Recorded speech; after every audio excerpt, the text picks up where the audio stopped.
if you have to master just getting started, pay-per-click and paid social and local SEO and organic SEO and branding and all this other stuff, you'll never be that great at any of it.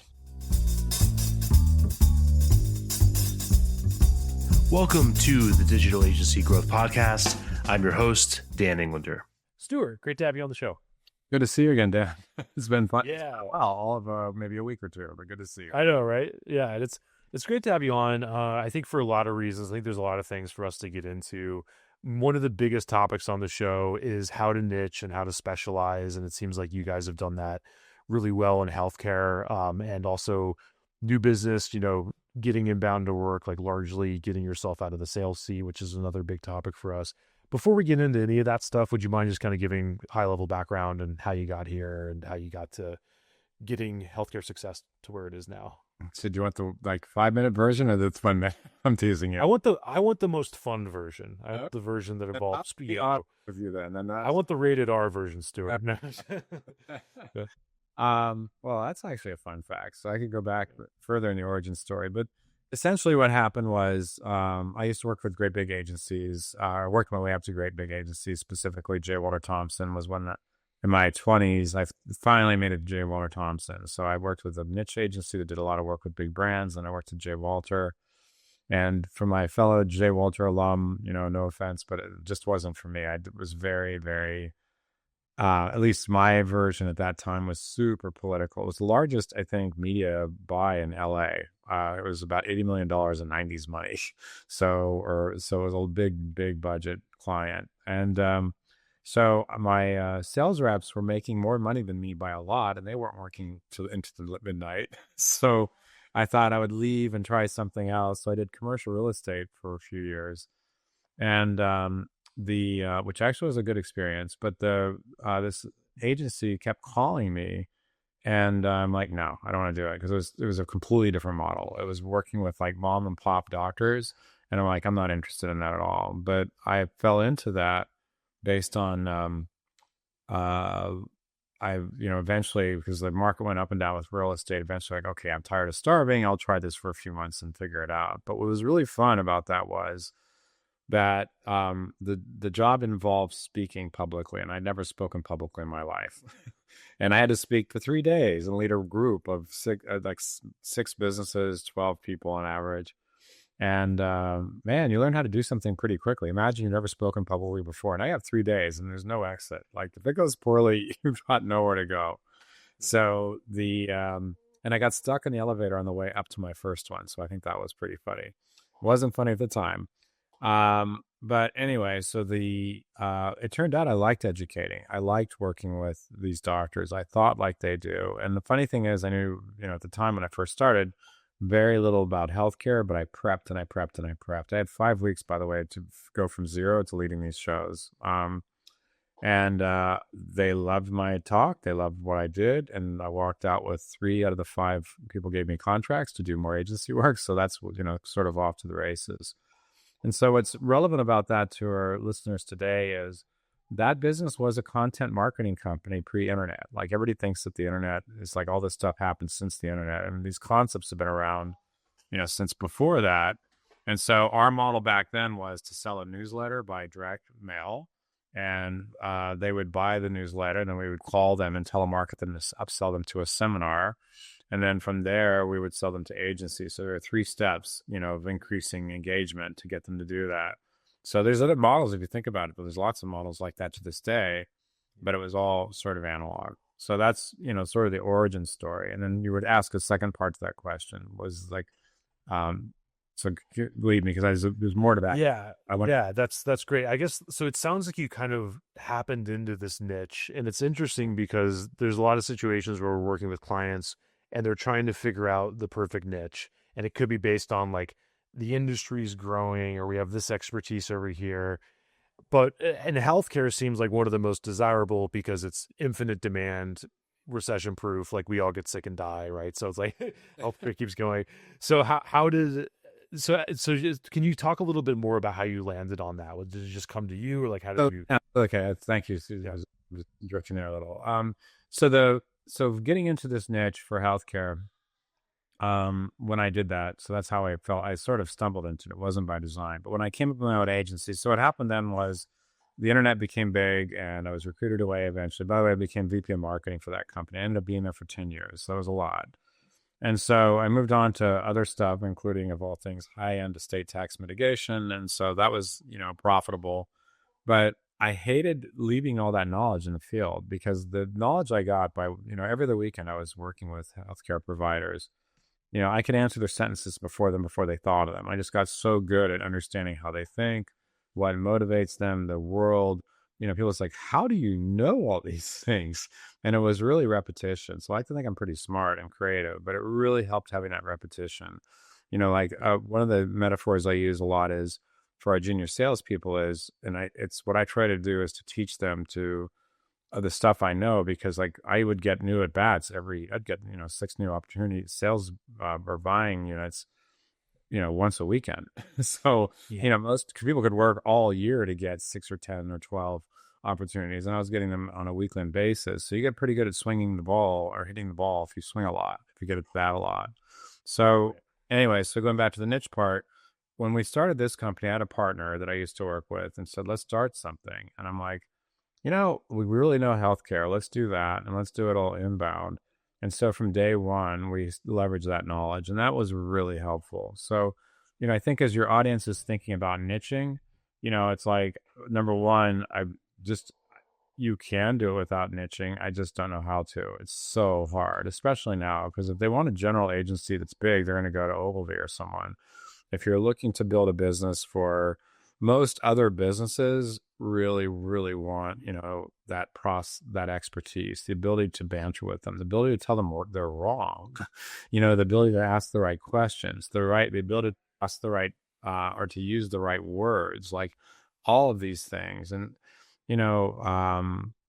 so many things I've learned over the years, like, I don't know if you've ever heard of neuro-linguistic programming, NLP, like a whole thing. Yeah. So all this stuff. Well, one of the tenets there is to be able to use words that the client uses. And so if you do that, because it makes them feel comfortable, if you start using commonalities, and it's a whole lot easier if you know what that vernacular is.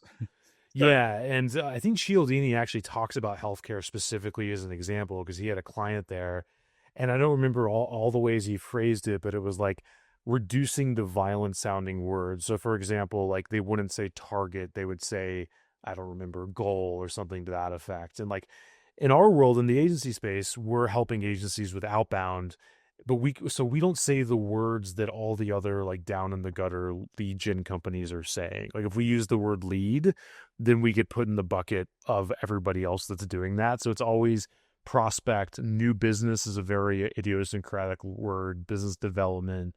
Little things like that make a huge difference. I'd love to hear like your experience with that. Like how have you used NLP and what have you learned about it, like in the healthcare space? Again, I've done so many different things I've learned. It kind of all blends in, right? I don't have like one book I've done. I've just studied everything, which by the way, I'd recommend to your audience, especially if you're younger or older, I guess. But, you get good by learning everything. You can't see it, but I have an old fashioned bookshelf up here, which I read, I don't know, at least 100 books up there. And so like every aspect I could learn. I learned when I first, along the years, I decided to learn about paid search, and I SEO and programmatic or whatever. And I still learn to this day. So learning really, really helps. Going back to this topic though, it's really funny you brought that up. Like in healthcare, particularly back in the days when we were working with doctors, we don't work with doctors, individual doctors really very often anymore. We usually work with multi-locations, like 20 locations, 100 locations. We work with larger businesses. But back in those origin story days, we were working with tons of physicians and other professionals, dentists or whomever. And there's a love-hate with the whole money thing. Like if you start talking about make more money, you're going to alienate them immediately. And so they want to make more money, but they just don't want to say that. And so, and like everybody, they're human beings. So, that you're right. The right words are really important. And even within healthcare, there's different words that are helpful. Like, so for example, if you're talking residential addiction treatment, the word census is a word they would use, but they wouldn't use that word in a private practice doctor. So like even within the niche of healthcare, there's many different kinds of words. And then, but it's, I guess the point I like to make when I do interviews like this is I guess when you're starting out, you have to do what you can, but like to really know it is much better than just using pat words. Like to really know how they think, like to be able to really understand them, because like anybody can. And today in AI, like there's so much, um, I don't know, Research people. yeah, it's like research and like anybody can sound like, they know something, but it really helps when you truly understand it. So I know that's hard when you're just starting off but I would say, if you're going to go after a niche, I would just pick something that you enjoy being around, you enjoy the people, you understand and there's, by the way, in the world of healthcare, a whole bunch of people that just hate the idea of working in healthcare. They're like, oh, I can't work with doctors, or oh, I don't like this, or I like whatever. Well, then don't do it. Like if you're going to be in this for many, many years, try to pick something that you can do. But I think the vernacular really essential but it's deeper than just using pat words. It's really understanding the world, what they're thinking of, what keeps them up at night. um and again, this varies by specialty. Like, there are some, if you have like one profession or specialty is cash based, typically one is heavily insurance and doctor referral based. Those are very different marketing situations. So it's more than just the words are nice, but understanding their situation is better. And again, asking smart questions. I will go. That's just before, while I'm ranting here, like that was probably became the thing I learned most of just doing this thousands of times, was asking smart questions demonstrates credibility as much or more than you speaking. Yeah, and now you've set me up. Now I've got to ask a smart question. So thank you for that. But with that in mind, let's bounce around a little bit. So you've started this agency. What did the stages of evolution look like? So if you're looking back at the different stages of the agency, how are you kind of thinking about them and what happened when? So it's funny, Dan. I don't know if any of your other fellow entrepreneur listeners will relate to this, but during about that time, somebody I knew went out and got office space, got filing cabinets, got like folders and labeled them, and she realized I don't have any clients. Whereas I took the exact opposite approach. We reached out to some people we had worked with in the past. They said, "Do you guys have any marketings?" I said, "Yes." So we funded the agency with just a couple of past clients, giving us a start. And by the way, I'd left my former company, it was years ago, so there wasn't a competitive conflict. It was years and years later, like 5 years later or something.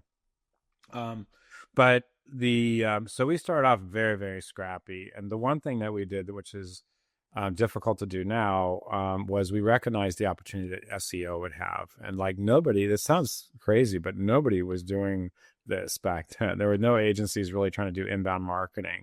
So we built and I can talk about how we did that in a minute if you want, but we built our credibility online. So people started calling us. So during those, like right away. And so in the early stages, it was myself and a partner and a bookkeeper who wasn't great at bookkeeping.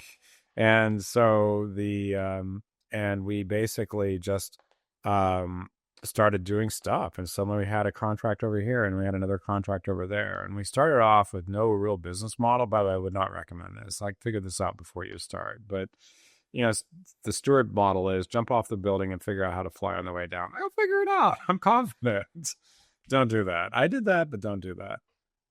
So we really were scrappy. So we ended up all of a sudden, like within a year, we probably had, I don't know, 20, 30 different clients. And they were all project based. And so that was the earliest phase. And then and the theory was back then that, clients would, like to be done. They want to get you do your stuff, they move on and you move on. And I realized one day, it's like, wait, we're like a shark that has to swim to stay alive.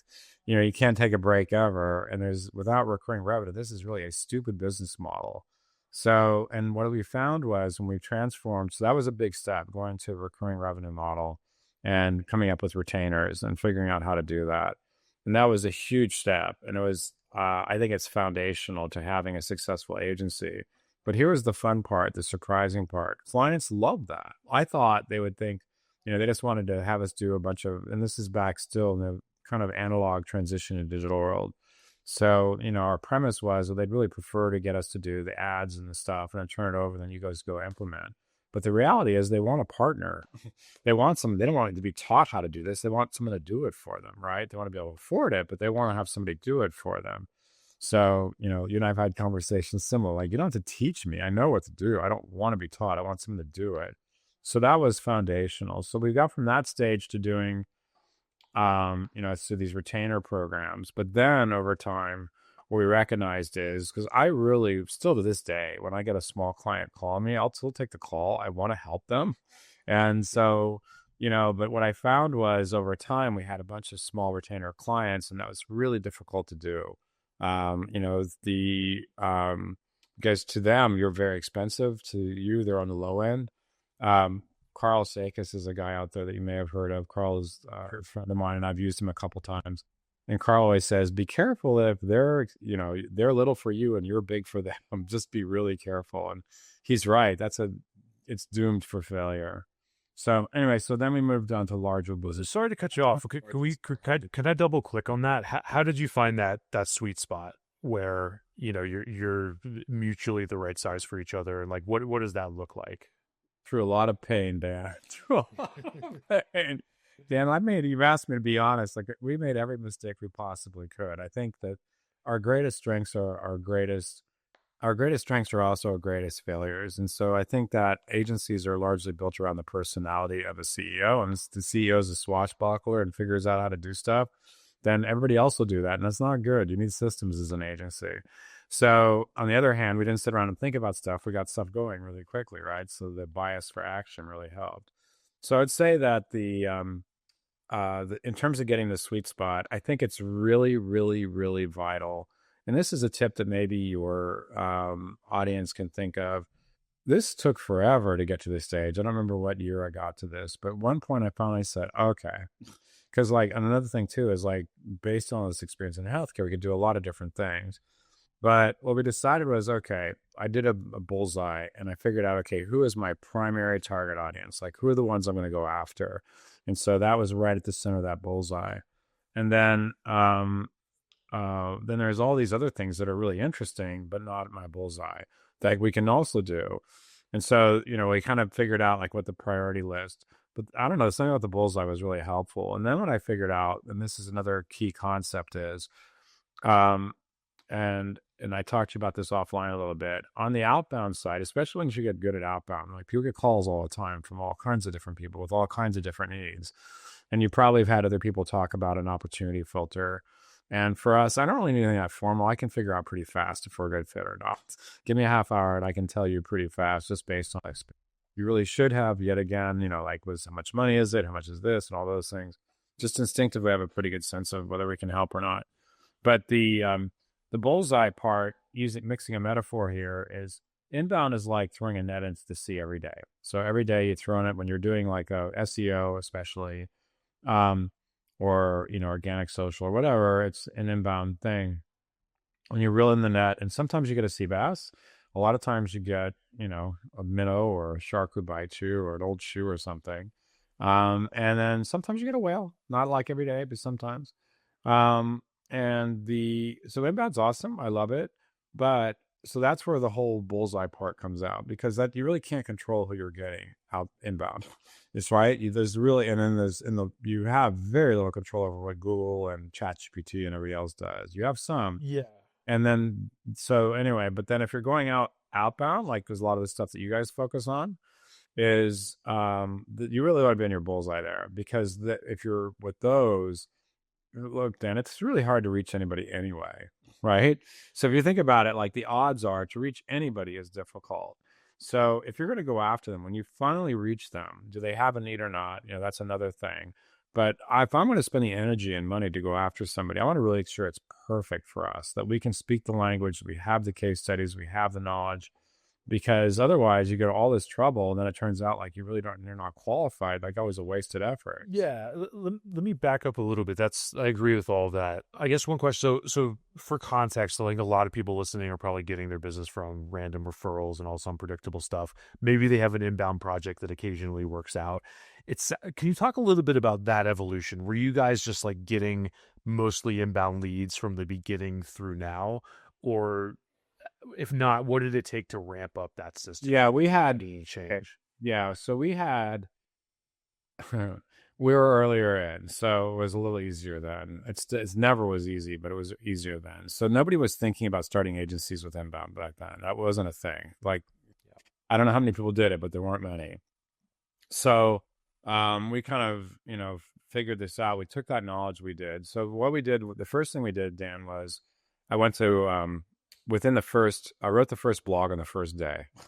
So, and I wrote it purposely for search engines. It was like how to market to doctors. And that variation of that article still gets picked up to this day. So it's been updated, but the variation that still gets picked up.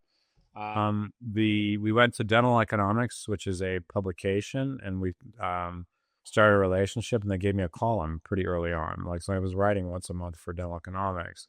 We went to Medical Economics, which is another publication, and we actually recorded audio CDs on how to build your practice. And I just got an inquiry from that. Like, this is like 20 years ago. This guy goes, "I'm finally ready to hire you." I'm like, "Yeah, but you're too small now." You should have hired us then. But like, that content really helped. And then, so we were number one worldwide for terms like healthcare marketing for years, like back in 2006 or so. So it was easier. I would say now, if the landscape you're in now, like, it's obviously much, much harder. There's many, many more people reaching out for this stuff. So I think that, like, as you're going out there, there's really, when you're smaller and you're scrappier, you really have no choice but to take whatever comes in, right? Like we did too. But I think it's like, to me, Dan, it's like you have to have a vision of where you're going. Like, where is this? Like, what is the focal point? What am I? Okay, I'm here. I'm taking this. I'm taking that. And then I would also think hard. Another thing that I met Corey Quinn. He's another person that I'm friends with that's a speaker in the field. I met Corey a couple years ago, and God, I wish I met Corey and you and Carl, like all this stuff years ago. Yeah, no, they're all friends. Good. Yeah. So Corey talks about stuff that I didn't even really figure it out. I backed into. So one of the advantages of niching, beyond the fact that it's easier to sort of develop a relationship and find clients and sell clients, is your operations get much better. And the more focused you are, the better you are. So I would argue today, not do what I did, but to not only focus on a niche, but focus on a specific deliverable line. Because like, it's one thing to learn. If you have to master just getting started, pay-per-click and paid social and local SEO and organic SEO and branding and all this other stuff, you'll never be that great at any of it. And so it's really, really slow and hard. And we did that the hard way. And, we did that at a different time. We did that with a whole bunch of knowledge about the industry before we got started. But I would just focus. And again, going back to so like, I don't know, let's say you're going after travel. I'll just pick something out of my own field, so it's a little easier for me to talk about. So like, if you're going after travel, okay, within travel, who is that? And like, like, what are you going after exactly in travel, and who's the right? So if you're going after hotels, for example, what's the right size, and how many locations do they have? And then within that, what is the need within the industry? And then what services can I provide? And get really, really good. Like, get really good at the deliverable, get really good at a specific niche, and then you can start building out. But if you're jumping around, okay, today we're going to do a PR campaign, and then tomorrow we're going to do a TV commercial, and then you're going to do that. You can. It's just really, really hard, and it's very that'll make sense. I agree with all of it. I think one thing that I think people are probably wondering about, because like the audience lives inside of my brain at this point, is they're like, okay, Stewart, you started early, like you got all these like early mover advantages. That's great. I'm not saying this is actually true, but this is like the voice in my head. You guys got this great, SEO system set up and inbound, which is awesome. If you like, I want to pose this hypothetical. Let's say that was all like wiped away tomorrow, and you don't have the brand. You have to just start a new healthcare agency. What would you do? I think, that's what I was trying to allude to, because I get that your audience doesn't have that advantage, right? We've been doing this for a while. I really think it's narrow focus, like to do that again. Like, I probably, if I had to do it all over again, I wouldn't do healthcare just to keep it interesting for me. But, and plus it is hella competitive. I mean, it's certainly not like it's not like nobody's ever thought to go into healthcare.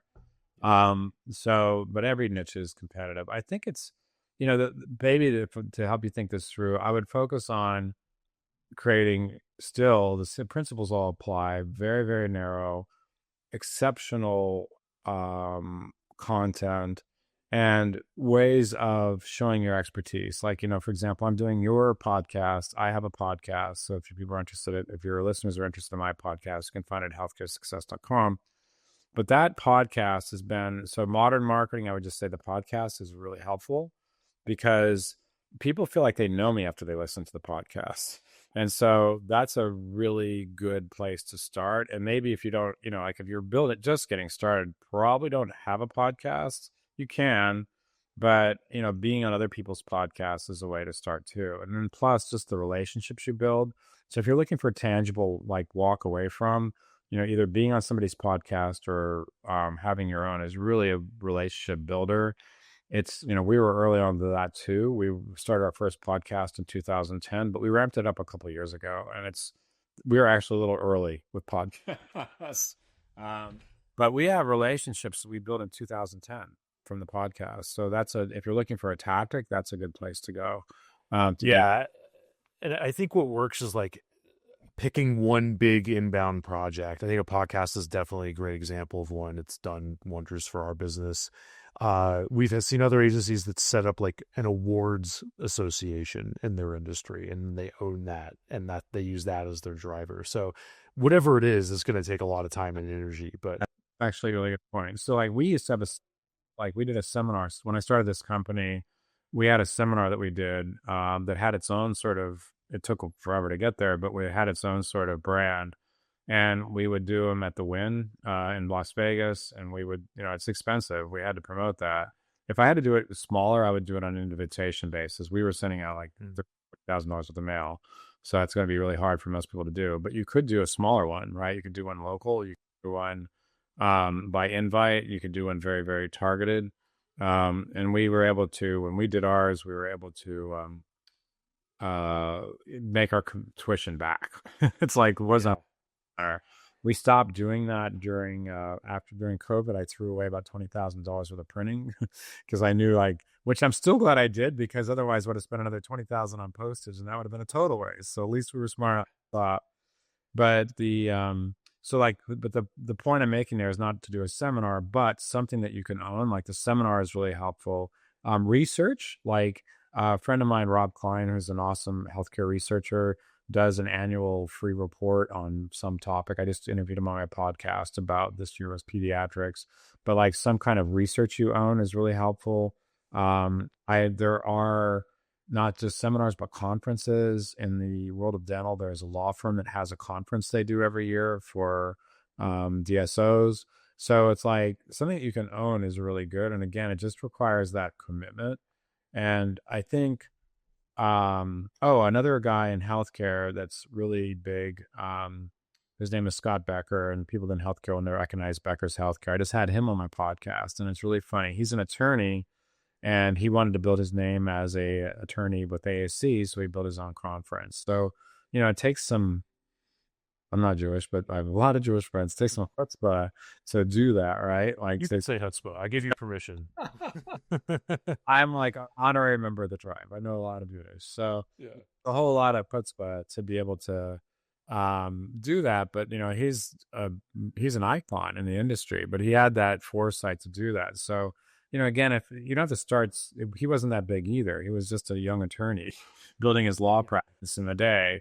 So it's like, you have to start somewhere. And I think that, again, Dan, if you're going to do these kind of things, if you pick any of this advice, any of these different tactics, find something you can be committed to, that you would find passionate, that would give you energy versus be like, oh crap, I have to do that again. Yeah. And I also think that a lot of the times we see people kind of niche jumping or shiny object syndrome-y stuff. And I do that. We all do that, right, to some extent. Oh my God, I'm terrible at that. I used to do that right, all the time. But a lot of it is based on this Dunning-Kruger thing where it's like, the less you know, the more confident you are, it's going to be great, versus the person that knows the niche really well, knows how rough it is, and knows all the downsides and everything like that. I guess one question is, like, even within healthcare, there's so many places you guys could play ball. You talked a lot about the bullseye, honing in on whatever it is, multi-location, bigger companies. How did that play out? Like, were there side quests? Did you have to keep yourself in check? Like, what did you do to like keep the bullseye front and center? So I use that metaphor all the time, because by nature, another metaphor I have, Dan, is like, my team will tell you this, it's like, my nature is to try to touch every daisy in the field, like run through the field and touch every daisy I can because it's really fun and it's like and you walk away with no daisies. So it's like you have to walk with a lot of fun time, but no daisies. So it's really better to focus on a very specific plot of land and to really harvest it, grow it, and take it. But it is definitely it's something in my nature that I have to fight against to this day. I had a neighbor that I still live in the same house forever. He used to tell me, he's like, Stuart, I'm worried about you. My accountant used to say, I'm worried about you because I do whatever is fun. It's just like, to me, that was really fun. And I was doing for a while there the equivalent of a fractional CMO where I had three different organizations that were running their marketing. And it's like, it's really fun, but you're not building anything. So I think that if you're like that, you have that sort of entrepreneurial ADD, just recognize that and then try to channel that. And, like, and it's really difficult, Dan, going back to what you were saying, because yeah, there are times where if I knew how hard this be, I wouldn't have done it. Like, right, it is not easy. Like this, we were early and it's still brutally hard, and it's still hard. We have all kinds of challenges we have to deal with as a company because the game, the things keep moving. So I think that on the other hand, what's the other option? Work for somebody. Like if you want to be an entrepreneur, it's like you really have to take that risk and get used to it. And it's funny. I'll give you a fun fact. I just, my daughter loves the Beatles. And so, and she's a college student. She doesn't have a lot else, other fun stuff going on. She's pretty much, doing college stuff all the time and focused on what she's doing. So Paul McCartney came out to speak to sing at the Palm Desert. So I bought tickets. Dan, I'm still going through buyer's remorse. I cannot believe how much I spent for the stupid tickets. And then I recognize I have, employees that I gave 25 times that to that were the wrong employee, before I figured it out and wised up. So it's like, at some point you get used to the scale of this. Like if you make $100,000 mistake on an employee, that's really, really hurts. And so at some point you have to get used to that risk because otherwise you can't get started. And if you're worried about everything go wrong, you'll never get there. So on one hand, recognize the risk, but on the other, you have to have some openness to figuring it out. Because otherwise you'll be paralyzed in fear, and it's really hard. It's a bad. I definitely agree. And it's hard to avoid. Let's dig into that a little bit, and specifically because we're ostensibly a new business focused podcast. What have you learned from building those sales teams? Like, what do you wish you knew? What are some of the mistakes that you would avoid next time? And I make every possible mistake. Yeah. So, here's a big one that I would say I've learned the hard way recently, right? So like I said, we make mistakes to this day. I've been doing this a long time. I still make mistakes that make me blush. Like, crap, did I really do that? So one of them for us, I would say, if you're looking for a salesperson, especially if you're smaller, is forget the fact that you know how to sell. Like what you can't, in my experience is where you're going to really fail is if you take somebody who's really junior and you think you're going to train them to be a good salesperson.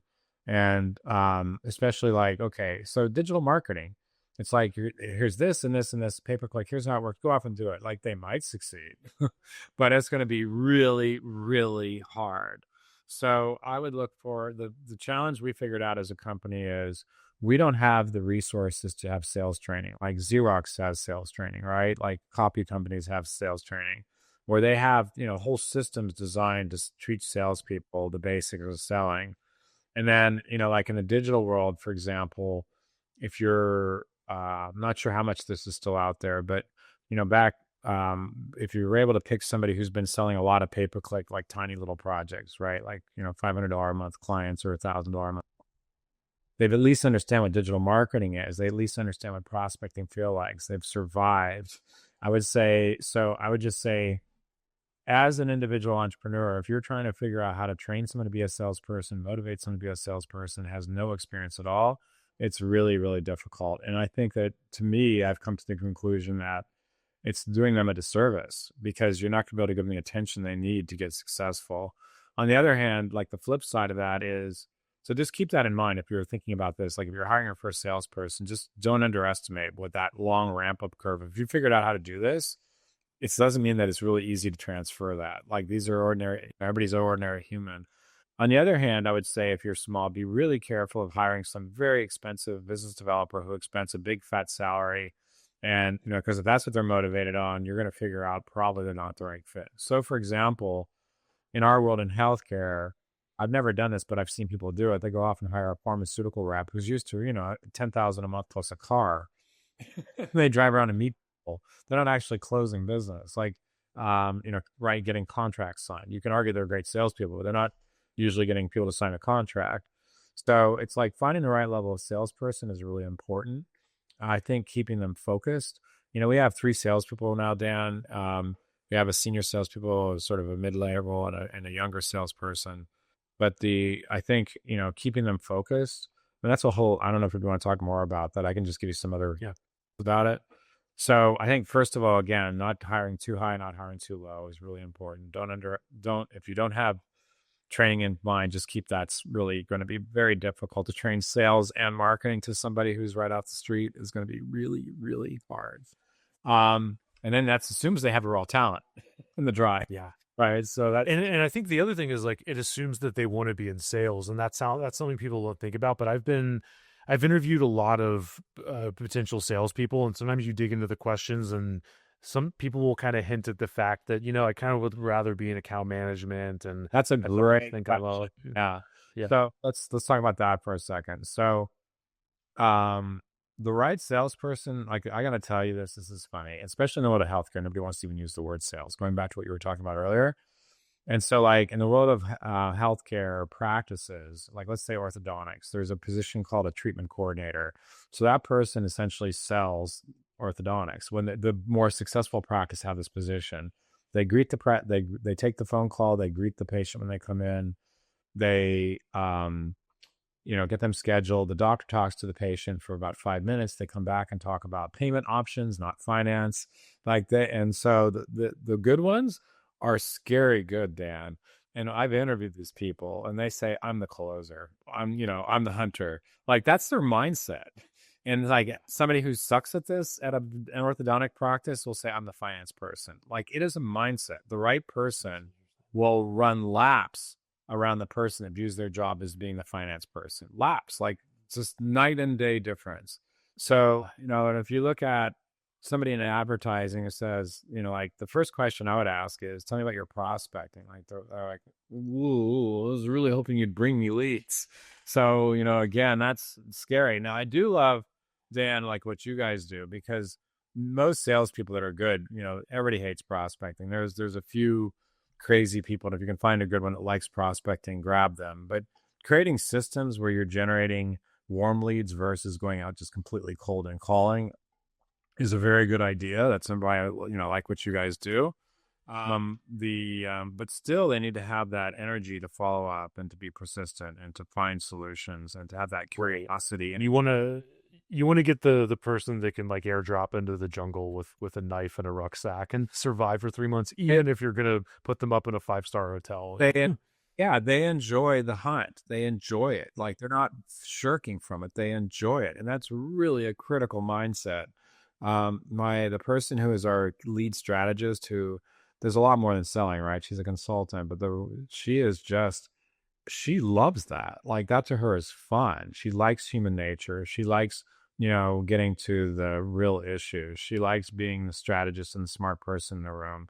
She's not like, she doesn't view herself as a salesperson at all, but she loves that. How can I make something happen out of nothing? How can I lead somebody to a good decision? And like the study of human nature. And so, like, without that, and that's what's really challenging, Dan, particularly like this. I wish I had easy answers for this. It's really hard to find a good salesperson if you yourself cannot sell. You have no idea how to do. Let's dig into that a little bit. I guess one question is, at what stage were you able to get out of that seat? Even if you're not entirely out of it, what stage did you feel comfortable making those hires, and how did that play out? As soon as I could, I just mentioned my lead person, I hired her. So, it's like I would say as soon as you can in your development, hire somebody, because you'll never have, when people, we're not for sale, but we certainly have interest, right? People call us all the time. And some of the things they look for is, do you have an ongoing lead gen system? beyond profitability, which is obvious. They want to know, do you have a lead gen system and do you have a sales system? Like that's like number 1 and 2, or questions that you will get past that question in the first call. Like it's not something you can put off till later. They want to know that like from the very beginning. So that's as important as what is your EBITDA? What are your sales size? Like they want to know like what's your sales system? So I would say for us, I can't remember what year we did that. We've been around 20 years, maybe second or third year. As soon as we were like, at some point we got to the point where we couldn't, um, handle the inbounds between us, and we had to manage the company. And the way we did it back in those early days, my partner was really the client contact and the operational person. I was the marketing person, always out sort of trumpeting, but somebody has to actually deal with the clients. So, we brought that in. So that would be my advice: is as soon as you can, but it's like, just be very careful. And, like, what else do you say? Don't hire too high, don't hire too low. I think the innateness, these are all things. I don't know, Dan, if you have additional advice on that, but in my experience, like we failed a lot too. Like it's really, I don't know what it is. It's like really easy to screw up here. So you don't want to take your whole agency down because you hired the wrong person. That's going to be a bad place. I think the advice that we typically give, that we see a lot, is like, don't hire the driver before you have the car. And it sounds like you guys largely had a car almost from day one because you were investing in SEO and these systems, even if you had salespeople that needed to do things on their own and go out and hunt. Well, I'm sorry to just interrupt there, but like we still had the volume before we could do it. We didn't go bring in a salesperson. We did our own selling until we, like as long as we could, we did that because, survival is the main strategy. And, like when you're getting started and laying the foundation. And I think that's actually a good insight too, is, if you're just getting started, like I think today it's so much easier because some of the stuff we just discussed, like the idea of not only niching your target audience, but you're also niching your deliverables so you don't get spread too thin. Like that insight would have saved me so much time. Back then, I knew about niching who I was going after, but I didn't really know about niching the service line. From the beginning, we're doing television commercials and we're doing, radio spots, and then we began doing digital and all these other things. And like, that's really hard. Those are different skill sets. And so I would say those insights really help. But once you get to the point where you can bring in a salesperson, it is a game changer because it leverages you. It also allows you to have more credibility.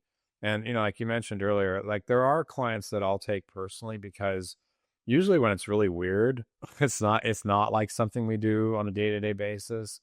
That is large enough for my attention, but I feel like it falls outside of our system because I know that I can qualify it pretty easily. And, I can take a half-hour meeting and not get caught up in the hunt. I can just say no. Whereas this salesperson might get caught up in the hunt and lose them for a month chasing something we shouldn't be doing anyway. So hopefully that's helpful too. I'm not sure what else, what you'd like. That's great. And it also keeps you sharp. I find that if you completely divest from sales for like months or years on end, you just kind of lose the plot. So there is a benefit to that, I think. I would also add, Dan, like the teamwork side, so we to a fault have teamwork on our selling process. So like some agencies, like you don't get to talk to a process expert until you're a client. And if there's, like like if it's a real prospect, it's part of our model, which, again, for good and ill, it's not as profitable. It'd be a lot more profitable for us if you never talk to anybody but somebody who's right out of college, right? That's not our model. Our model is you have expertise around at every level. So, I'll on a prospect that's an ideal fit for us, that's large enough where it's a win-win, I'll be on the call. I may be in like a introductory meeting. Like sometimes I'll come in and talk about the origin story of the company for 10 minutes and then pop off. But that way they can tell they're there. Sometimes, the process experts will be involved. So the salesperson needs to drive it though. Oh, that's another tip for you about sales. I would say based on our experience, the mindset of the salesperson needs to be on driving it. They're not watching. So like if the salesperson is, for example, like setting up a meeting that's standing there watching you, that's not the right salesperson. If they're setting up a meeting and they're not, actively engaged with the presentation, is not the right salesperson. And there's a reason why salespeople make so much money. It's tough, like to find somebody that can read a room, answer objections, be aggressive, put together a sales deck, like to figure out how to do that. Is like it is. I wish there was an easy answer. If anybody has it, please call me. Yeah, and As far as there's a I lot know, of different skill sets.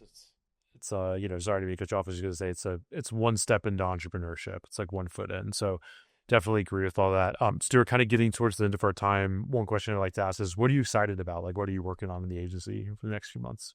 yeah. So like right now for us, it's something that I've been vaguely in my mind for a long time, and I've done this in small ways, like, but I would use the word partnership. So we've done this before, like for I don't know 4 or 5 years, we were the affinity partner for the American College of Prosthodontists. That was based on a relationship, and the funny thing about associations is it's like it's very relationship based. When there's new leadership, things kind of fall away on a predictable basis.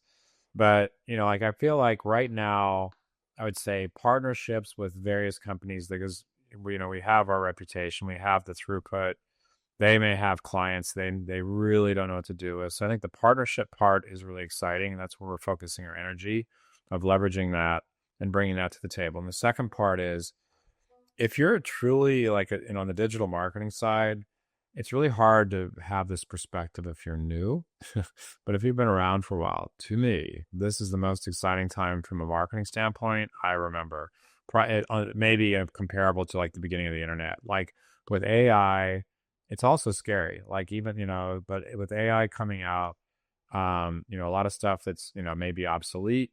However, the tools are really powerful. So for us, for example, the tracking technologies, the call recording technologies are at a whole nother level, and things that we've always been very frustrated with for years and years are suddenly becoming possible. So for example, for us in healthcare, answering the damn phone is a endemic problem industry wide. Nobody can answer their phone. So it doesn't matter if you can send, thousands of calls to somebody can answer your phone, your results are still going to be zero. So like with AI answering calls, AI tracking calls, AI helping optimize, that is a super exciting thing that, has our rapt attention today. For example, Dan, we have a 2-hour internal all hands meeting required. We call it AI and Innovation Club. And so every month we meet on AI and innovation. You're usually optional, but it's this year, like so much is happening in that meeting we're doing once a month for an hour that the people are not participating are now left way behind. So now we have a mandatory 2 hours because the whole landscape has changed since January. So if you're in marketing and digital marketing, I think it's really, really, really, really, really important to understand this stuff and try to get ahead of it. And so that to me is exciting. It's like, I'm crazy. I figure stuff out as I go along, but that's why we're here. So it's like, whether you, as a parting thought, there's a book, I think it was in the 90s. It was popular. It's a more of a sort of storytelling, simple little book called, I don't know if it's allegory is the right word, but anyway, it's, called Who Moved My Cheese. And the story is basically there's two mice and they're used to going to getting cheese in the same place. And one day it's gone. And one of the mice just, panics and frets and complains. The other one gets busy and goes and finds the new cheese. So it's like this is a moving your cheese moment. Like you either figure out what the new cheese is or you're going to be really hungry and grumpy. So it's exciting though, because it leads a whole new opportunity. It's a huge, huge thing. So I'm excited and also like everybody else a little scared about it, but I'm more excited about it. Yeah, that's a great metaphor, and you're always good with metaphors, Stuart. So this has been a lot of fun. I think we could probably do a whole other hour on either of those partnerships, and then AI is just be ubiquitous for the next hour for long. Yeah. All right, Dan. Well, hey, thank you for your time today. I appreciate it. Hopefully, your audience got something from this. Like I said, I don't know any substitute for just really taking our craft very seriously and working really hard. I wish that wasn't the case, but for me, it's like it just never gets easy. There's always something else to do. Yeah. At least until we reach the singularity in the next few months. So good help. Yeah. All right. Stuart, thanks again, man. Always a pleasure.